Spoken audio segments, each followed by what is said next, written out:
কর্তৃপক্ষ থেকে আসলাম আপনাদের জীবন গল্প শোনাতে। আপনারা অনেক কোশ্চিন করেন যে জীবন গল্প অনেক ভালো লাগে, অনেক অসহায় মেয়েদের আমরা জীবন গল্প নিয়ে থাকি। আমরা আবারও আসলাম আপনাদের জীবন গল্প শোনাতে। দেখে এই মেয়ের জীবন গল্পটা একটু আমরা শুনবো। সে বিয়ের সাথের জন্য আসছে। আসসালামু আলাইকুম। ওয়ালাইকুম সালাম। আসসালামু আলাইকুম। ওয়ালাইকুম আসসালাম। আপুর নামটা কি জানতে পারি একবার? মায়া, মায়া। আপনার দেশের বাড়ি কোথায়? রংপুর। রংপুর। আপনার নাম হচ্ছে মায়া, রংপুর বাড়ি। জি। ফ্যামিলিতে কে কে আছেন? ফ্যামিলিতে বাবা মা আর আমরা দুই বোন থাকি। ও, বাবা মা আর দুটা বোন। ও, যাই হোক, বাবা মা তো মানে তোমার বাবা কি করে, তোমার আম্মু কি করে? আব্বু অসুস্থ আর কি, সপ্তাহে 2 দিন কাজ করে, 4 দিন বাসায় থাকে। ও, মানে কাজ করতে পারে না, শরীরে পারে না। জি। আর আচ্ছা, আব্বু দেখো। বাসা বাড়িতে যদি টুকটাক কাজ পায় তাহলে করে। ও, তাহলে তো খুবই কষ্ট। আর তোমার ভাই আছে দুটো না? জি না, ভাই নাই ভাই আমার। না, শুধু বোনই? মানে তুমি 3 বড়? বোন, 2 বোন বাড়িতে আর 1 বোন বিয়ে হয়েছে। ও আচ্ছা, তাহলে তুমি কয় নাম্বার? আমি 2 নাম্বার। নাম্বার 2। যাই হোক, তোমার বয়স কত? 24 চলে। 24 রানিং। তোমার কি বিয়ে সাথে আসে না, বা কি আগে বিয়ে সাথে হয়নি? না, বিয়ে শাদী আসছে কিন্তু আসলে যৌতুকের কারণে বিয়ে শাদীটা ভেঙে গেছে। কারণ যখন দেখছে যে আমার বাবা গরিব, কিছু দিতে পারবে না, তখন আর বিয়ে হয় নাই, ও, ভেঙে গেছে। তাহলে তো খুবই কষ্ট। তোমাদের দিকে কি যৌতুকের হার বেশি না, টাকা পয়সা জি, বেশি লাগে? যৌতুক লাগে। ও, টাকা যৌতুক ছাড়া কেউ বিয়ে করতে চায় না? জি না। ও আচ্ছা, আমাদের ক্যামেরার সামনে আসছো বিয়ে সাদের জন্য? জি। ও, কি ধরনের কিরকম ছেলে লাগবে? তো স্মার্ট লাগবে, খুব সুন্দর লাগবে, নাকি যেরকম হলে হবে? না, এই সময়টার দরকার নাই, ছেলে যেমনই হোক না কেন সেটা ব্যাপার না, সে আমাকে সারা জীবন পাশে রাখলে হবে। তুমি চাচ্ছ যে সে তোমাকে আগলে রাখবে, কষ্ট দেবে না, ম্যাম যেমন হোক, চেহারা দেয়া হবে না, চেহারা দিয়ে পানি খাবে না, কিন্তু জি।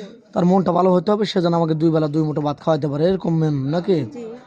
আচ্ছা, কোনো এই বাংলাদেশে কোনো ভাই 64 জেলার থেকে আমাদের ভিডিও দেখে, প্রবাসী ভাই দেখে, বরিশাল বা পটুয়াখালী বা নোয়াখালী থেকে কোনো ভাই বিয়ে করতে চান, তোমার কোনো বাধা বন্য বা আপত্তি আছে? জি না, কোনো আপত্তি নাই, যেহেতু বিদেশ থেকে বাংলাদেশে আসতে পারে, আমি কেন পারবো না।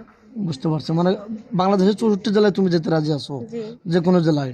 জি। আচ্ছা, তোমার কি যৌথ ফ্যামিলি ভালো লাগে না সিঙ্গেল ফ্যামিলি ভালো লাগে? আমার দুটাই ভালো লাগে। মানে কপালের যে নসিবের যেটা আছে যেটা এটা তুমি থাকবে বোঝাতে কপালে চাচ্ছ? সেটাই মেনে নিতে হবে। ও, বুঝতে পারছি, তোমার নসিবের যেটা আছে দুটাই ভালো নাকি? জি।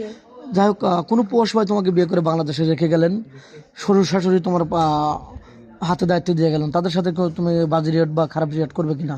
জি না, কারণ আমার বাবা মা মানে তার বাবা মা, আমি তাদেরকে বাবা মায়ের মতোই দেখবো। ও, খারাপ চোখে দেখবে না তো? জি না। ও, যাই হোক, তোমার ভালো ফ্যামিলিতে বিয়ে হলে তুমি স্বামীকে নিয়ে কোথায় ঘুরতে যাবে?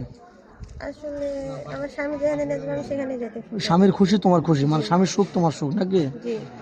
স্বামীকে তো কষ্ট দিবে না? জি না। আচ্ছা, যাই হোক, বিয়ের পরে স্বামীকে কি বলে ডাকবে এরকম ডিসাইড করছো? সেটা তো ফোনের সামনে বলবো না, ও, আমি ওটা তাকেই বলতে সিক্রেট? চাই। সিক্রেট শুধু স্বামী জানবে নাকি? জি। খুব খুশি হইলাম। যাই হোক, নামাজ কালাম পড়ো তো, মুসলমান তুমি? জি, আমি মুসলমান। নামাজ কালাম পড়ো? জি, পড়ি। স্বামীকে তো অবশ্যই নামাজ কালাম পড়াবে নাকি? জি। যাই হোক, নামাজ কালাম পড়তে হবে, মানুষ মাত্র মরণশীল, যেহেতু আমরা মুসলমান।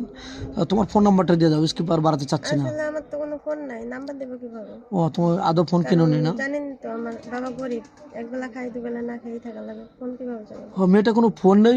2-4 মিনিটের মধ্যে কারো জীবন গল্প শেষ করা যায় না, আজকের বারে এবং তো শেষ করে দেবো। আমাদের নাম্বার দেওয়া থাকবে, মানে ইউটিউব চ্যানেল কর্তৃপক্ষের নাম্বার দেওয়া থাকবে, ইমো হোয়াটসঅ্যাপ থাকবে, কেউ ভিডিও কল দেবেন না, অডিও কল দেবেন। ভিডিও কল দিলে ব্লক করতে বাধ্য হবো। ভালো থাকবেন, সুস্থ থাকবেন, এই সবার জন্য দোয়া করছি। আল্লাহ হাফিজ।